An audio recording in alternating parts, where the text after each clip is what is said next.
नशे के खिलाफ केंद्र सरकार विभिन्न मोर्चों पर निरंतर प्रयासरत है और अब गृह मंत्री अमित शाह की अध्यक्षता में नार्को कोऑर्डिनेशन सेंटर की हुई 10वीं बैठक में अगले 3 साल के लिए तैयार किया गया है विजन डॉक्यूमेंट, जिसमें नशे के विरुद्ध समन्वित जंग का खाका प्रस्तुत किया गया है। देश को खोखला कर रहा, परिवारों की खुशी छीन रहा, युवाओं को गर्त में धकेल रहे इस नशे के खिलाफ जंग को निर्णायक मोड़ पर ले आया है ये विजन डॉक्यूमेंट। देश से ड्रग्स के नेटवर्क को जड़ से उखाड़ फेंकने के लिए मोदी सरकार तेजी के साथ काम कर रही है। नशे के खिलाफ अब तक क्या कार्रवाई की गई है, उसको लेकर गृह मंत्री अमित शाह ने एक हाई लेवल समीक्षा बैठक की। बैठक में vision document on narcotics control 2026-2029 का विमोचन किया गया। अगले 3 साल के लिए तैयार किया गया ये vision document drug supply, demand और उसकी खपत को रोकने का एक रोड मैप है। इसके तहत अब पारंपरिक तरीकों के अलावा सिंथेटिक ड्रग्स और डार्क नेट के जरिए होने वाली आधुनिक तस्करी पर कड़ा प्रहार किया जाएगा। आज हमारा देश नारकोटिक्स के खिलाफ लड़ाई के ऐसे नाजुक मोड़ पर खड़ा है। आने वाले 3 साल तय करने वाले हैं कि नशा हम पर विजय प्राप्त करेगा या हम नशे पर विजय। कार्यक्रम में online drug disposal fortnight campaign की शुरुआत की गई। साथ ही देश के अलग अलग हिस्सों में जब्त की गई लगभग 2,09,500 किलोग्राम ड्रग्स को नष्ट किया गया, जिसकी अंतर्राष्ट्रीय बाजार कीमत करीब 6,000 करोड़ रुपए है। ड्रग तस्करों की आर्थिक कमर पर सरकार का अब तक का ये सबसे बड़ा प्रहार है।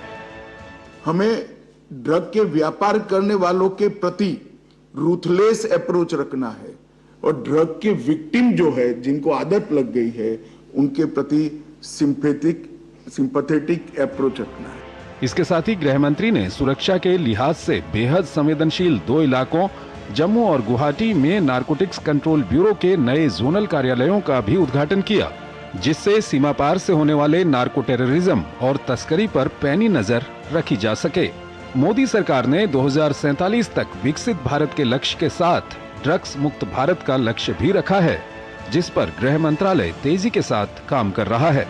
ये जो आज विजन डॉक्यूमेंट आया है, ये अगले 3 साल के लिए हमारे सामने एक गाइडिंग रोड मैप प्रस्तुत कर रहा है और यही जो गाइडिंग फ्रेमवर्क सामने आया है, ये तमाम एजेंसियों के बीच में किस तरीके से समन्वय होगा, किस तरीके के बिंदुओं पर काम किया जाएगा, वो सब तथ्य हमारे सामने रखेगा। इसमें 3 स्तंभ हैं जो अत्यंत महत्वपूर्ण है, जिसमें मांग में कमी एक बड़ा स्तंभ है, आपूर्ति में कमी लाना और तीसरा नुकसान, यानी कि ड्रग्स से जो हमारे युवाओं को परेशानी हो रही है, मेंटल और हेल्थ रिलेटेड इश्यूज होते हैं, उन सब में भी कमी लाना। ये 3 महत्वपूर्ण स्तंभ है, लक्ष्य है आप कह सकते हैं, जिन्हें सामने रखकर काम किया जाएगा।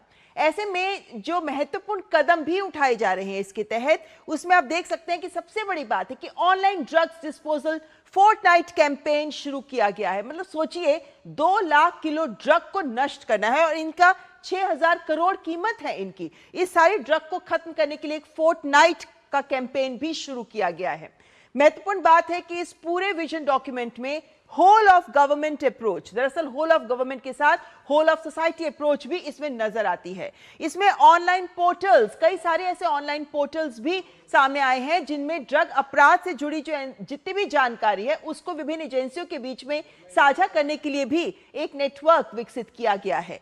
जो हम कह रहे हैं ये है नेटवर्क बेस्ड अप्रोच। अभी तक हम कहते थे कि कौन व्यक्ति किसके पास ड्रग पकड़ा गया, लेकिन नेटवर्क बेस्ड अप्रोच का मतलब है कि ड्रग किसके पास है ये बात इंपॉर्टेंट नहीं है, इसके पीछे कौन सा तंत्र काम करता है, कौन सी सप्लाई चेन्स है इत्यादि। सो नेटवर्क बेस्ड अप्रोच है जिसके आधार पर हल लिया जाएगा। जिम्मेदारियां तय कर दी गई हैं, लक्ष्य भी परिभाषित कर दिए गए हैं और अंतर एजेंसी समन्वय भी सुनिश्चित किया जा रहा है। समय सीमा भी स्पष्ट की गई है, यानी अब लक्षित तरीके से लक्ष्य के आधार पर समय सीमा के तहत ही कदम उठाया जाएगा और इसीलिए अगले 3 वर्षों के लिए ये विजन डॉक्यूमेंट बहुत महत्वपूर्ण है। लेकिन इन 3 वर्षों में कौन सी बड़ी चुनौतियां हैं जिन पर ध्यान रखा जाएगा? सिंथेटिक ड्रग्स जो आज के दौर की बड़ी समस्या हो गई है, डार्क नेट के माध्यम से भी तस्करी की जा रही है, युवाओं को ड्रग्स से दूर रखना भी एक चुनौती हो रही है और साथ ही साथ इलाज और पुनर्वास केंद्रों तक युवाओं को लेकर आना, उन्हें इलाज देना, ये सब भी बहुत महत्वपूर्ण हो गया है। ये तमाम वो चुनौतियां हैं, बड़ी चुनौतियां, जिन पर अगले 3 वर्षों में सरकार फोकस करेगी और इसके आधार पर ही सारा नेटवर्क बेस्ड अप्रोच के साथ इनकी कमर तोड़ने का बीड़ा उठाया है सरकार ने। चर्चा के लिए हमारे साथ जुड़े हैं doctor Rajesh Kumar, executive director, society for promotion of youth and masses. हमारे मेहमानों का दोनों का स्वागत करती हूं मैं। और वैद साहब, सबसे पहले आपके पास डॉक्टर राजेश कुमार, आप निरंतर काउंसलिंग देते हैं, आप इंस्टीट्यूशंस के साथ जुड़े हुए हैं, यूनिवर्सिटीज के साथ जुड़े हुए हैं, युवाओं के साथ जुड़े हुए हैं लगातार, और ऐसे में आप जैसी संस्थाओं की भूमिका बहुत महत्वपूर्ण हो जाती है, आपके व्यूज बहुत महत्वपूर्ण हो जाते हैं। जब हम 3 स्तंभ की बात करते हैं तो उसमें तीसरा स्तंभ यही आता है कि जो नुकसान हमारे युवाओं को हो रहा है उससे उन्हें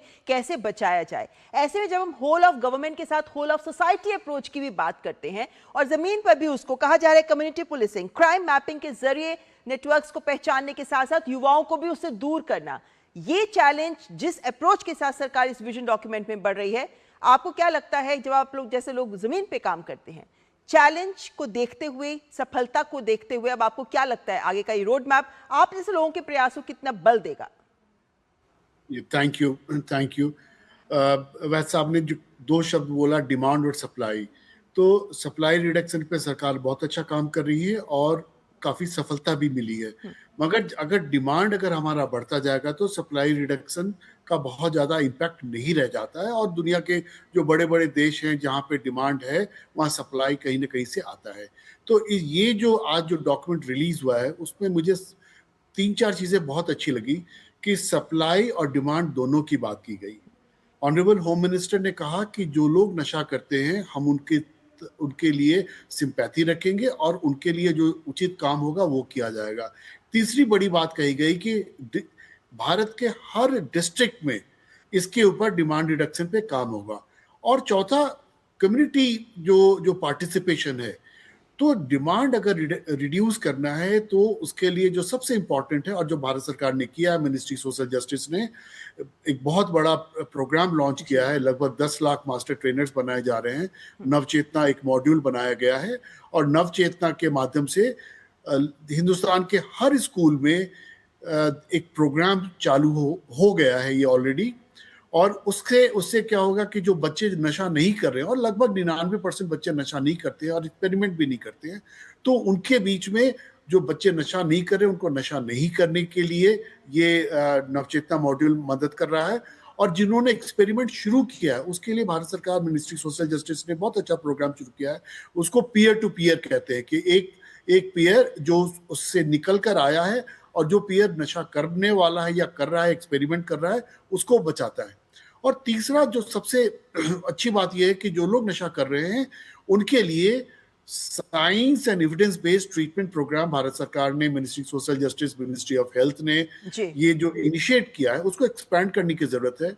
और उसके लिए जो कैपेसिटी बिल्डिंग का प्रोग्राम चल रहा है, जो ट्रेनिंग का प्रोग्राम चल रहा है, कि जब तक डिमांड रिडक्शन नहीं होगा, सप्लाई रिडक्शन का इम्पैक्ट विजिबल नहीं होगा, मैं उसको डिस्काउंट नहीं कर रहा हूं, मगर हमें अपने जो नए बच्चे हैं, जो बच्चे जो नया जो क्रॉप आ रहा है वो नशा नहीं करें।